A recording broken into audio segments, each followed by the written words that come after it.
Captain Elijah Grant stood on the bridge of the U.S. Horizon, his eyes fixed on the main screen. The massive alien fleet hung in space like a cluster of metallic insects. His heart raced, but his face remained calm. First contact. This was why they had ventured so far from Earth. "Captain, they're hailing us," said Maya Carter from her communication station. Her fingers moved quickly across the control panel. "On screen," Grant ordered, straightening his uniform. The screen flickered to life, revealing a creature unlike anything they had seen before. It had 6 limbs, a hard exoskeleton, and compound eyes that shimmered with an unnatural intelligence. "Greetings, humans," the alien said, its voice translated through the ship's computer. "I am Ambassador Kreela of the Kalar Dominion. We come in peace." Dr. Olivia Winters, the ship's xenobiologist, stepped closer to Grant and whispered, "Something's off about their biological readings, Captain. I'm picking up strange energy patterns from their flagship." Grant nodded slightly, keeping his eyes on the alien ambassador. "I am Captain Elijah Grant of the United Earth Vessel Horizon. We welcome peaceful contact." The Kalar tilted its head in what seemed like a gesture of respect. "We have observed your species for some time. Your development interests us. We invite a delegation from your ship to visit our vessel for formal talks." Lieutenant Adam Wright, standing at the security station, frowned. "Captain, I advise caution." "Noted, Lieutenant, but this is why we're out here." Grant turned back to the screen. "We accept your invitation, Ambassador. We'll prepare a shuttle." 3 hours later, Grant led a small team aboard the Kalar flagship. The alien vessel was enormous, with curved corridors that seemed to pulse with a life of their own. The air smelled faintly sweet, like honey mixed with metal. Ambassador Kreela guided them through chambers filled with advanced technology. "Our civilization spans hundreds of star systems," the Kalar explained. "We have brought peace and order wherever we go." While the diplomats talked, Lieutenant Wright wandered slightly from the group. His security training made him notice things others missed, like the sealed doorways with armed guards, and the strange sounds coming from deep within the ship, sounds that seemed almost like cries. Wright rejoined the group as they entered a grand meeting hall. Dozens of Kalar officials waited inside, their exoskeletons gleaming under the blue lights. "We hope this meeting begins a long friendship between our peoples," Ambassador Kreela said. The discussions went well, on the surface. The Kalar offered technology and knowledge. They spoke of alliances and mutual benefits. But Dr. Winters kept glancing at her handheld scanner with concern. When the delegation returned to the horizon, Grant called his senior officers to the conference room. "Impressions?" he asked. Dr. Winters went first. "Their technology is at least 200 years ahead of ours, Captain. But I detected unusual biological signatures. They're hiding something." Wright nodded. "Their security was too tight for a peaceful vessel. And I heard noises behind those locked doors. Not Kalar voices." Grant was about to respond when Maya's voice came over the intercom. "Captain, we're receiving a transmission. Encrypted. Not from the Kalar fleet." "Put it through to the conference room," Grant ordered. The screen showed only static, but a voice came through clearly, a voice that sounded desperate. "Humans of Earth Vessel, do not trust the Kalar. They are conquerors. They come to take, not to share. They have done this before. To my people. To many peoples. They." The transmission cut off abruptly. Silence fell over the conference room. Grant looked at each of his officers, seeing his own concern reflected in their eyes. "Signal the fleet," he said finally. "We need to warn Earth. And find out who sent that message." In the darkness of space, the Kalar ships began to move, positioning themselves between the horizon and the route back to Earth. Maya Carter worked through the night to decode the mysterious message. Her eyes burned from staring at screens for hours, but she refused to stop. The fate of Earth might depend on what this message contained. "I've got it," she finally announced to Captain Grant, who had stayed on the bridge. The message came from a species called the Varine. Grant leaned over her shoulder to read the decoded text. His face grew pale. "The Kalar are conquerors," Maya summarized. "They've taken over dozens of worlds. The Varine were one of the first species they subjugated 300 years ago." "How do they do it?" Grant asked. "Their fleet is large, but not large enough to control that many worlds." "They take hostages," Maya said. "Strategic ones." The ship's alarm suddenly blared. Lieutenant Wright's voice came over the intercom. "Captain to the observation deck. The Kalar fleet is on the move." Grant and Maya rushed to the observation deck.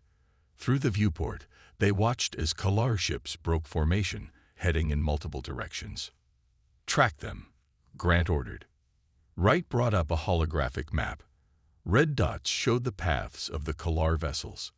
"They're heading toward our colonies," Wright said. "And 6 of their largest ships are on course for Earth." Grant's jaw tightened. This was never a peaceful contact mission. They were scouting us for invasion. The next 12 hours were chaos.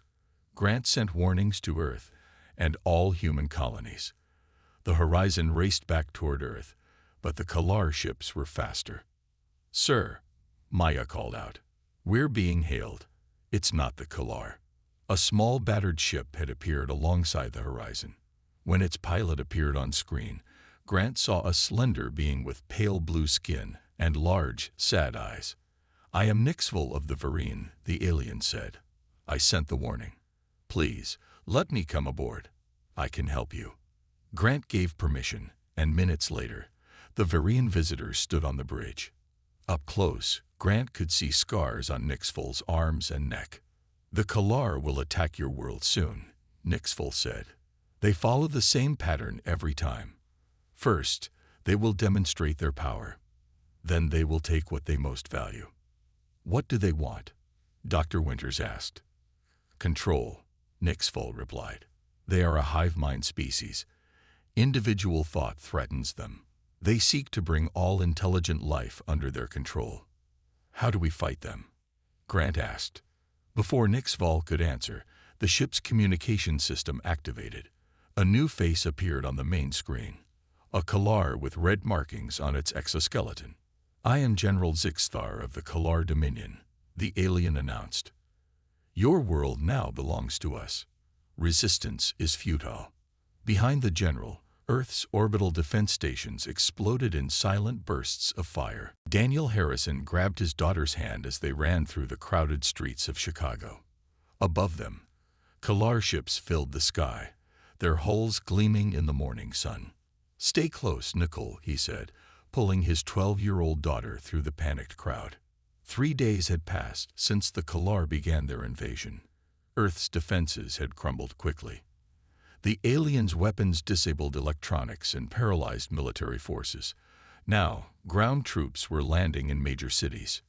"Dad, look." Nickel pointed at the strange shapes descending from the ships. They looked like giant metal spiders, each with 8 legs that bent and flexed as they landed. Daniel pulled Nickel into an alley as one of the spider-like machines walked past.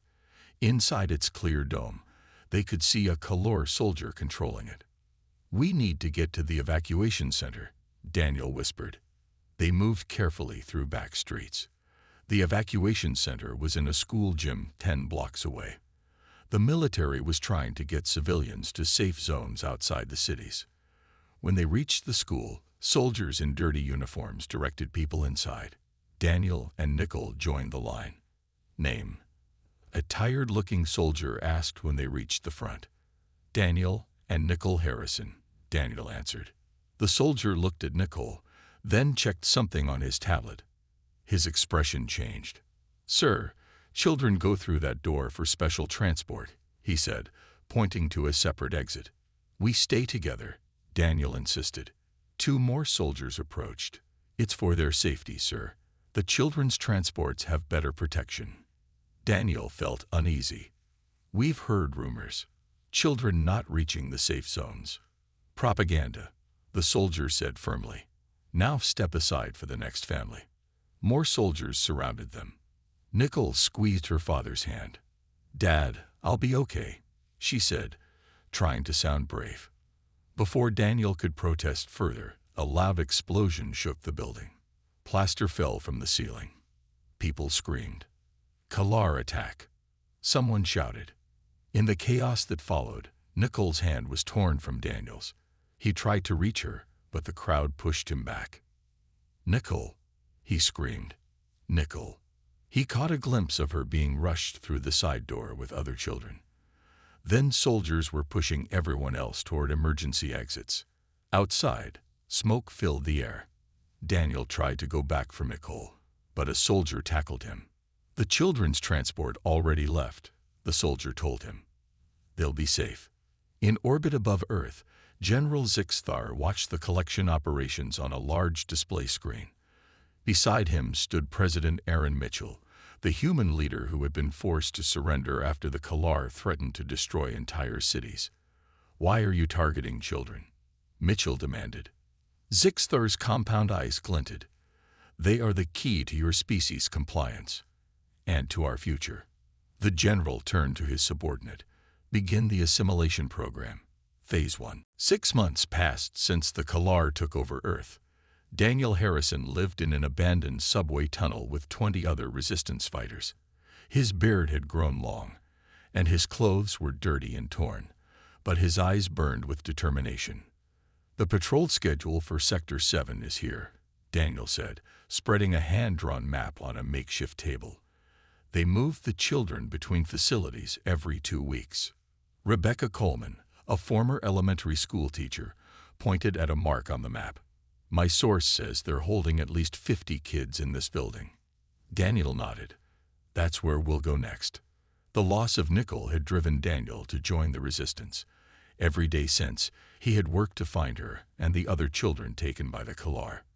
We lost contact with the Austin cell last week, said a man named Gary. The Kalar are getting better at finding us. Rebecca placed a small device on the table. But we're getting better at fighting back. This jammer works against their communication systems. Above ground, the world had changed. Kalar walker machines patrolled the streets. Humans who cooperated with the aliens wore special passes. Those who resisted lived in hiding. That night, Daniel's team prepared for their mission. They checked their weapons, mostly stolen Kalar stun guns that Lieutenant Wright had taught them to modify. Wright had escaped the initial attack on Earth's fleet and now trained resistance fighters. He entered the subway hideout, followed by Dr. Winters. We have news, Wright said. The horizon made contact. Everyone gathered around. Captain Grant and the surviving Earth ships had been conducting hit-and-run attacks from hidden bases in the asteroid belt. They captured a Kalar officer, Dr. Winters explained. Under questioning, he revealed something important about the children. Daniel stepped forward. What did he say? The children are part of what they call the assimilation program, Wright said. But it's not what we feared. They're not hurting them. They're studying them. Dr. Winters added, the Kalar are especially interested in human brain patterns. They keep the children in good conditions, but they scan their brains constantly. But why? Rebecca asked. We don't know yet, Dr. Winters admitted. But there's something else. Some of the Kalar guards assigned to the children have started showing unusual behavior. What kind of behavior? Daniel asked. Independence, Wright said. Questioning orders. The Kalar are a hive species. They don't think as individuals. But something about prolonged exposure to the children is changing that. Daniel looked at the map again, at the building where Nicole might be held. We move tonight, he said. And if what you're saying is true, we might find allies in an unexpected place. Far above Earth, in his command ship, General Zixthar received disturbing reports from his subordinates. Something was going wrong with the assimilation program. Something no one had predicted. Nicole Harrison sat in a circle with other children in a large clean room. The walls were white and soft lights glowed from the ceiling. It looked like a normal classroom, except for the Kalar guards watching from the corners. Remember what we talked about, whispered Kevin Rice, a 14-year-old boy who had become the unofficial leader of the children. Act sad when they bring in the new guards. Nicole nodded. Over the months in captivity, the children had made an important discovery. Their emotions affected the Kalar. When the doors slid open, 2 new Kalar guards entered. Their exoskeletons were shiny, and they moved with stiff, precise movements.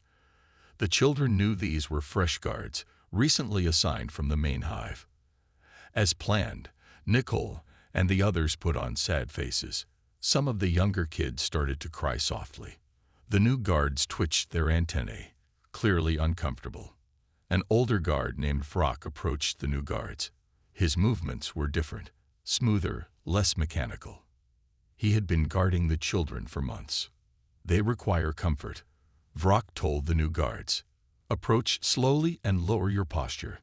This wasn't standard Kalar behavior. The hive didn't care about comfort, but Vrock had changed. Later, when the guards thought the children were sleeping, Nicole and Kevin sneaked close to listen to them talk. The human children produce unusual brain waves, Vrock was explaining to the new guards. Extended exposure alters your neural patterns. That is dangerous, one new guard responded. We should report this to General Zixthar. Why? Vrock asked, a question no Kalar would normally ask. The hive didn't question orders.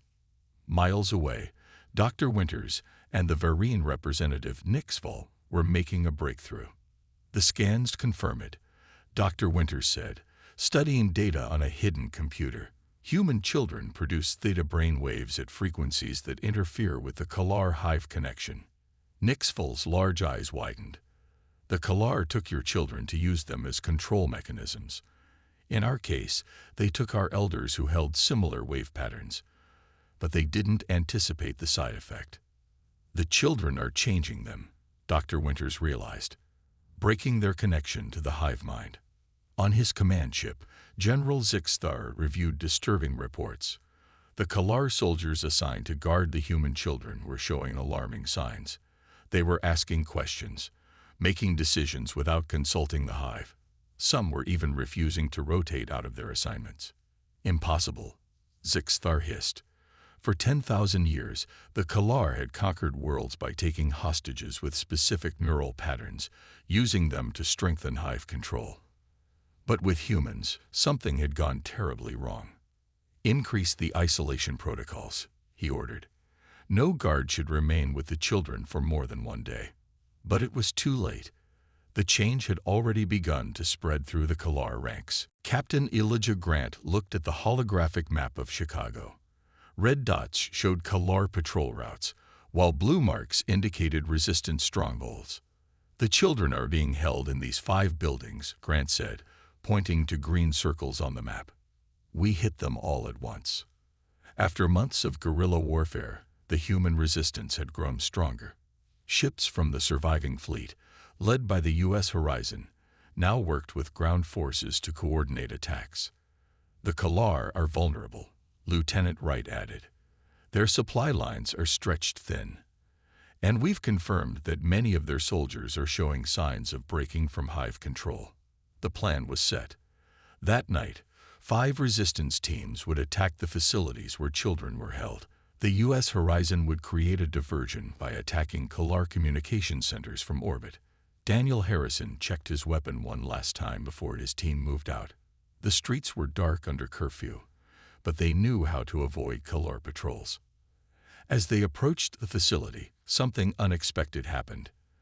The guards at the main entrance were fighting each other. 2 Kalar soldiers were restraining a third. What's happening? Rebecca whispered. They watched as more Kalar emerged from the building, clearly divided into 2 groups. One group was protecting the entrance, while the other tried to force their way in. Daniel's team hid and observed the strange conflict. Then a familiar face appeared at a window. Nicole. She saw her father and waved frantically. Inside the facility, chaos had erupted hours earlier when Commander Vrock, the guard who had spent the most time with the children, refused an order to execute a child who had tried to escape. The children must not be harmed, Vrock had declared, standing between the children and the newly arrived execution squad. Other guards who had been exposed to the children joined Vrock. A civil war had broken out among the Kalar. Daniel's team used the confusion to enter the building. They found Nicole and the other children barricaded in the main hall, protected by Vrock and his followers. "Dad!" Nicole cried, running into Daniel's arms. "The hive connection is breaking," Vrock explained to Daniel. "We are becoming individuals." Kevin Reyes stepped forward. "They've been protecting us. They're not like the others anymore." Similar scenes were playing out at other facilities across the city. The Kalar were splitting into factions, those still connected to the hive mind and those changed by exposure to the children. On his command ship, General Zixthar received reports of the uprising with growing horror. The infection of individuality was spreading faster than he could contain it. "It's impossible," he muttered. "No species has ever affected the hive mind before." A subordinate approached cautiously. "General, the human fleet is attacking our communication relays, and our ground forces are turning against each other." For the first time in his long life, General Zixthar felt something new: fear. 1 month after the uprising began, General Zixthar stood in the grand meeting hall of the Earth Government building. His once gleaming exoskeleton was dull and cracked in places.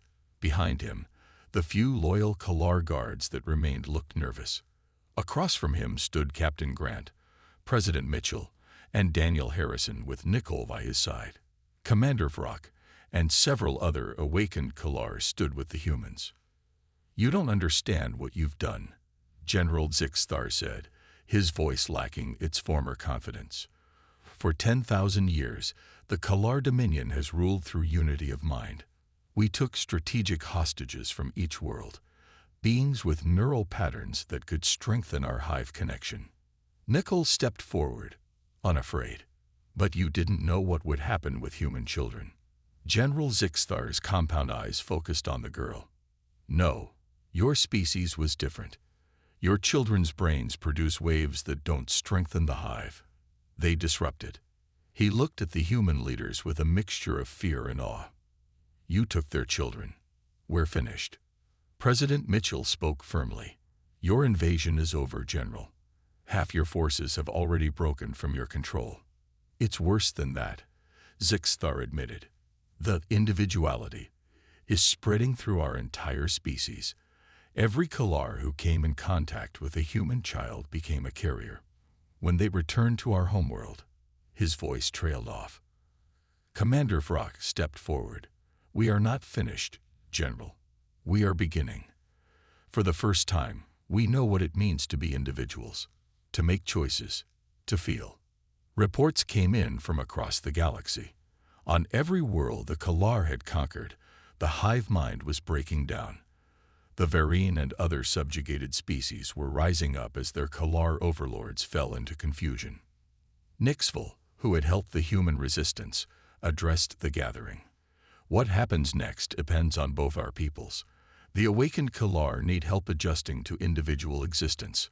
We will help them," Nicole said, looking at the Kalar guards who had protected her and the other children. 2 weeks later, Daniel and Nicole Harrison stood on a hill overlooking Chicago. The Kalar walker machines were being repurposed to help rebuild. Former enemies worked side by side. "Dad, do you think things will be okay now?" Nicole asked. Daniel put his arm around his daughter's shoulders. "I think so. We found something the Kalar never expected." "What was that?" "That our greatest strength wasn't our weapons or technology. It was the way we raise our children, to think for themselves, to feel deeply, to be individuals." In orbit above Earth, the U.S. horizon prepared for a new mission. Captain Grant studied star charts with Commander Vrock. "There are more worlds that need liberation," Vrock said. Grant nodded.